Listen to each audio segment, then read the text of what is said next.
na tarde de domingo, dia 7 de fevereiro de 2010, em frente à Estação da Luz, houve desfile de blocos carnavalescos.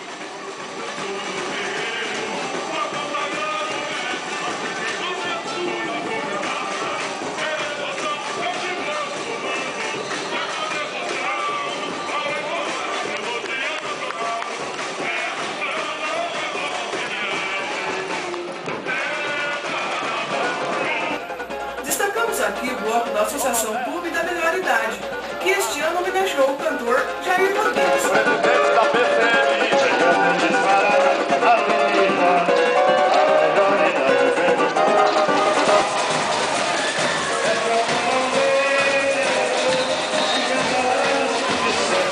Como não podia deixar de ser, o homenageado Jair Rodrigues, como sempre muito simpático e mandando alegria para todo lado, compareceu e pôs todo mundo para cantar.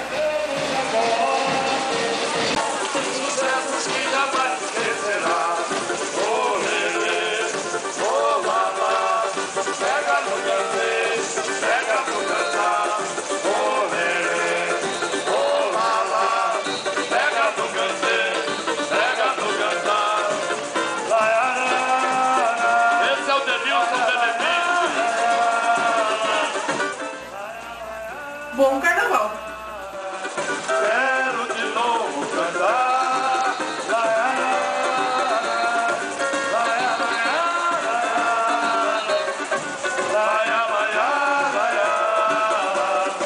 Quero de novo Raimundo José e Carapapa.